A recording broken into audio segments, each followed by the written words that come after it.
வணக்கம். இது ஐபிசி தமிழின் செய்திவீச்சு. இன்றைய செய்திவீச்சிலும் இலங்கை மற்றும் உலக நிலவரங்கள் காத்திருக்கின்றன.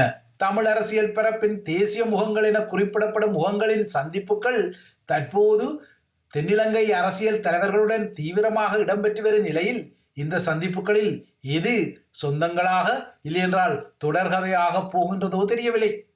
அதன் அடிப்படையில் வடக்குக்கான தனது 4 நாள் பயணத்தை இன்று முடித்துக் கொண்டு மீண்டும் கொழும்பு ஏகிய ஸ்ரீலங்காவின் எதிர்க்கட்சி தலைவரும் எதிர்வரும் அரசு தலைவர் தேர்தலில் களமிறங்க தயாராக உள்ளவருமான சஜித் பிரேமதாசவும் தனது பயணத்தில் முக்கியமான சந்திப்புகளை நடத்தி ஏகியுள்ளார்.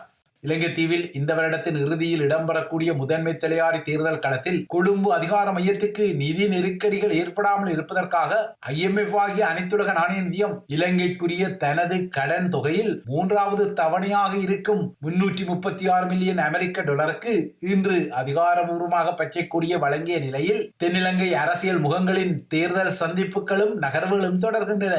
IMF-இன் 3ஆம் தவணை நிதி கடாட்சம் கிட்டியமை ஸ்ரீலங்காவின் நிதி ராஜாங்க அமைச்சர் ஷெகான் சேமசிங்க போன்ற முகங்களை புழுகப்படுத்தி இன்று ஒலிவாங்கிகளை பிடிக்க வைத்தது. அவ்வாறாக ஒலிவாங்கியை பிடித்த ஷெகான் சேமசிங்க இந்த கடன் நிதியை கிட்ட வைத்த அனைத்து முகங்களுக்கும் நன்றி நன்றி என செப்பிய நிலையில் இந்த புழுகம் குறித்து ரணில் விக்ரமசிங்கவும் ஒரு அறிக்கையிடலை வெளியிட தயாராகிவிட்டார். நிச்சயமாகவே ரணிலின் இந்த அறிக்கையிடலில் 2022ஆம் ஆண்டில் யாரும் பொறுப்பேற்காத நாட்டை பொறுப்பேற்று அந்த நாட்டை நிமிர்த்தி IMF-இன் 3ஆம் தவணை நிதியை பெற்றுக் கொடுத்த நன்றிக்காவது நீங்கள் எனக்காக ஒரு வாக்கு போடக்கூடாதா என்று ஒரு மறைமுக இறைஞ்சலும் இருக்கத்தான் செய்யும். தென்னிலங்கையின் இந்த அதிர்வுகளுக்கு அப்பால் தமிழர் தரப்பு நடத்தி வரும் சந்திப்புகளின் அதிர்வுகளும் தொடர்கின்றன. அந்த வகையில் சஜித்துடன் ஏற்கனவே சந்திப்பை நடத்திய தமிழரசு கட்சியின் குழுவில் முக்கியமான இடத்தில் இருந்த சுமந்திரன் நேற்று கொழும்பில் உள்ள இந்திய பெரியனரின் இந்தியா ஹவுஸில் வைத்து பெரியனரின் ராஜதந்திரி சந்தோஷ் யாவுடனும் பேசியுள்ளார். இந்த சந்திப்பின் போது இலங்கையின் தற்போதைய அரசியல் நிலவரங்கள், வடக்கு கிழக்கின் அபிவிருத்தி உட்பட்ட சில விடயங்கள் கலந்துரையாடப்பட்டுள்ளதான நறுக்கு முத்தாய்ப்பு ஒன்று வழங்கப்பட்டாலும் சஜித் மற்றும் அனுரகுமார் ஆகியோரை சந்தித்தீர்களே என்ன செய்தி என்ற விடயத்தில் பெரியனரின் ராஜதந்திரி ஒரு அப்டேட்டுக்குரிய நாடிபிடிப்பை நிச்சயமாக சுமந்திரனிடம் செய்திருப்பார்.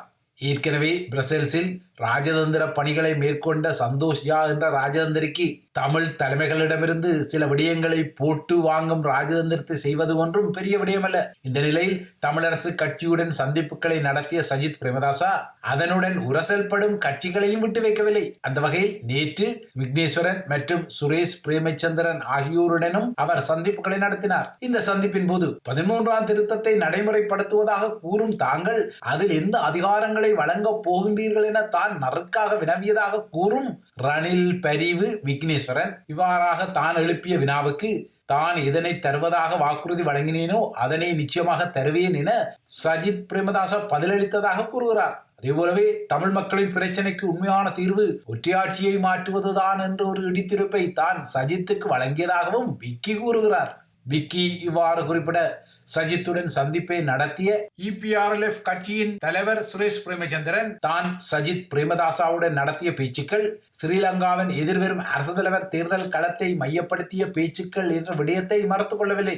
எனினும் இந்த சந்திப்பின் போது கடந்த காலங்களில் தமிழ் மக்கள் தென்னிலங்கை தலைவர்களால் ஏமாற்றப்பட்டதால் தான் இந்த முறை தமிழர் தரப்பிலிருந்து பொது வேட்பாளர் ஒருவரை களமிறக்க வேண்டி ஏற்பட்டதாக தான் சஜித்துக்கு நேரடியாக சொல்லியதாகவும் சுரேஷ் சொல்கிறார்.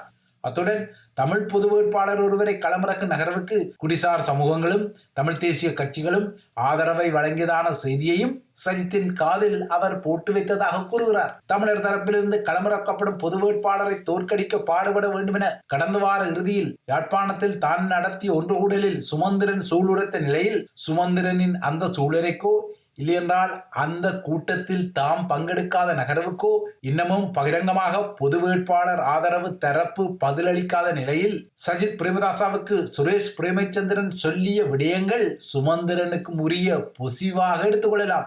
ஆனால் இவ்வாறான தேர்தல் பரப்புரைகள் இருந்தாலும் ரணிலின் தற்போதைய பதவிக்காலத்தை நீடிப்பதற்கான கமுக்கங்கள் கொழும்பில் இடம்பெறுவதான ஐயங்களுக்குரிய ஆதாரங்களும் வெளிப்படத்தான் செய்கின்றன.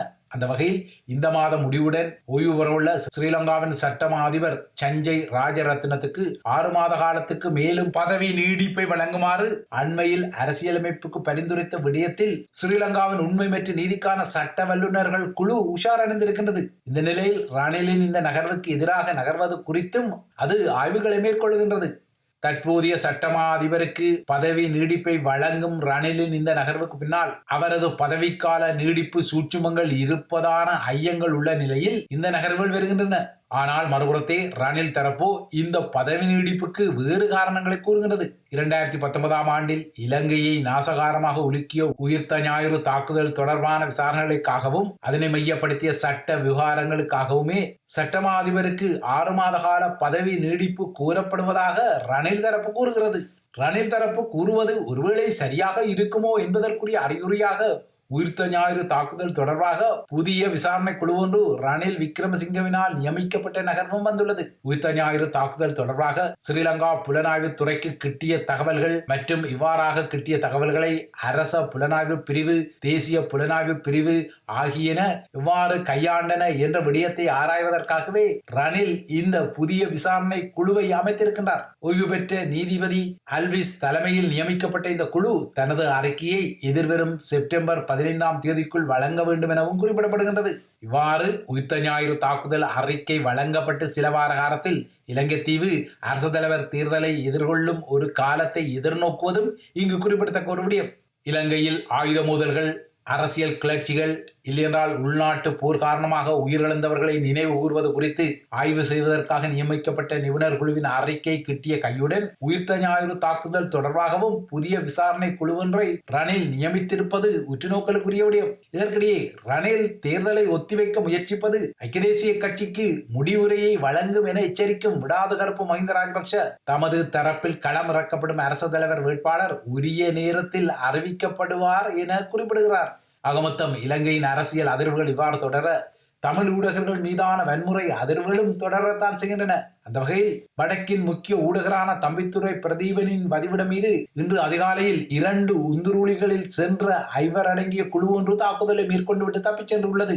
வீட்டின் ஜன்னல் கண்ணாடிகள் உடைக்கப்பட்டு வீட்டின் வரவேற்பறையில் இருந்த பொருட்களுக்கும் தீ வைக்கப்பட்டுள்ளது. அத்துடன் வீட்டின் முன்னால் நிறுத்தி வைக்கப்பட்டிருந்த வாகனங்களுக்கும் தீ வைக்கப்பட்டுள்ளது. திருநங்கைகளின் உணர்வுகளை தவறாக சித்தரிக்காதே என அச்சடிக்கப்பட்ட துண்டு பிரசுரங்கள் இந்த வன்முறை கும்பலால் வீட்டுக்குள் வீசப்பட்டதாகவும் தெரிவிக்கப்படுகின்றது.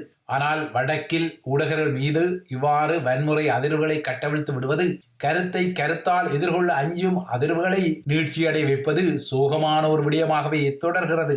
இவை இலங்கை தீவை மையப்படுத்திய விடயங்கள். அடுத்து அனைத்துலக நிலவரங்களை நோக்கிக் கொண்டால் இஸ்ரேலிய ராணுவம் இன்று அதிகாலை மக்களின் பாதுகாப்பு வலயம் என தானே அறிவித்த தெற்கு காசாவில் உள்ள அல் மவாசி மீது தாக்குதல்களை தொடுத்துள்ளது. காசா போர் தொடர்பாக ஐக்கிய நாடுகள் சபை நடத்திய விசாரணையில் இஸ்ரேல் மற்றும் ஹமாஸ் ஆகிய 2 தரப்புமே போர்க்குற்றங்களையும் அனைத்துலக சட்டங்களையும் கடுமையாக மீறியது தொடர்பான ஒரு விசாரணை அறிக்கை நேற்று வெளிவந்த நிலையில் இன்று பலஸ்தீனர்களின் பாதுகாப்பு வலயம் மீது தாக்குதல் நடத்தப்பட்டுள்ளது. காசாவில் அடுத்த மாதத்திற்குள் 1 மில்லியனுக்கும் அதிகமான மக்கள் பட்டினியை எதிர்கொள்ள நேரிடும் என ஐக்கிய நாடுகள் எச்சரித்த நிலையில் கடலோர நகரமான அல் மவாசி மீது இஸ்ரேலிய கடற்படை படகுகளும் இன்று பீரங்கி தாக்குதல்களை நடத்தின. கடந்த சில நாட்களுக்கு முன்னர் கிழக்கு ரஃபா மீதான ராணுவ நடவடிக்கைக்கு முன்னர் அங்குள்ள மக்களை அல் மவாசி பகுதிக்கு செல்லுமாறு அறிவித்த இஸ்ரேலிய ராணுவம் அதனை ஒரு பாதுகாப்பு மண்டலம் என அப்போது அறிவித்த நிலையில் இப்போது அதன் மீது தானே தாக்குதலை தொடுத்துள்ளது. இஸ்ரேலிய ராணுவத்தின் இந்த அறிவிப்பை நம்பி கடந்த சில நாட்களாக 1 மில்லியனுக்கும் அதிகமான மக்கள் ரஃபாவில் இருந்து வெளியேறி அல்மவாசி உட்பட்ட பகுதிகளுக்கு தப்பிச் சென்ற நிலையில் தற்போது அல்மவாசி பகுதி மீது தானே பிரகடனப்படுத்திய பாதுகாப்பு வலயம் மீது இஸ்ரேலிய ராணுவம் தாக்குதலை நடத்தி வருகிறது. காசாவின் மக்கள் தொகையில் 3/2 பங்குக்கும் அதிகமான மக்கள் இப்போது 69 சதுர கிலோமீட்டர் பரப்பளவில் உள்ள நெரிசலான பகுதிக்குள் வாழ நிலையில் இந்த தாக்குதல் நடத்தப்பட்டமை பலஸ்தீன மக்கள் மீதான அவலங்களை மேலும் பேரவலமாக மாற்றியுள்ளது. இதற்கிடையே போர் நிறுத்தம் மற்றும் பணைய கைதிகள் தொடர்பாக அமெரிக்கா ஆதரவுடைய இஸ்ரேலிய முன்மொழிவுக்கு இன்னமும் இஸ்ரேலிய அரசாங்கமும் ஹமாஸும் பகிரங்கமான உறுதிமொழிகளை வழங்காததால் அமெரிக்கா முன்மொழியும் இந்த போர் நிறுத்தமும் ஊசலாட்ட நிலையிலேயே உள்ளமை குறிப்பிடத்தக்கது. அடுத்து ஐரோப்பிய நிலவரங்களை நோக்கினால் பிரான்ஸ் மற்றும் பிரித்தானியாவில் பொது தேர்தலுக்குரிய நாட்களும் நெருங்கி வரும் நிலையில் பிரித்தானியாவில் பொது தேர்தல் பரப்புரைகள் சுமூகமாக இடம்பெற்றாலும் பிரான்சில் பொது தேர்தல் களம் சூடாகவும் அதிர்வுகளுக்குரியதாகவும் மாறி வருகிறது. குறிப்பாக கட்சிகளுக்கு இடையிலான குழப்பங்களையும் நாடளாவிய போராட்டங்களையும் இந்த பொது தேர்தல் தீவிரப்படுத்தி வருகின்றது. இந்த தேர்தலில் தீவிர வலதுசாரியான மரைன் லூப்பனின் ரசம்பிள்மெண்ட் நேஷனல் எனப்படும் தேசிய பேரணி கட்சி முன்னிலை பெறும் என கருதப்படுவதால் இந்த கட்சிக்கு எதிர்ப்பு தெரிவித்து நாடளாவிய ரீதியில் ஆர்ப்பாட்டங்கள் இடம்பெற்று வருகின்றன.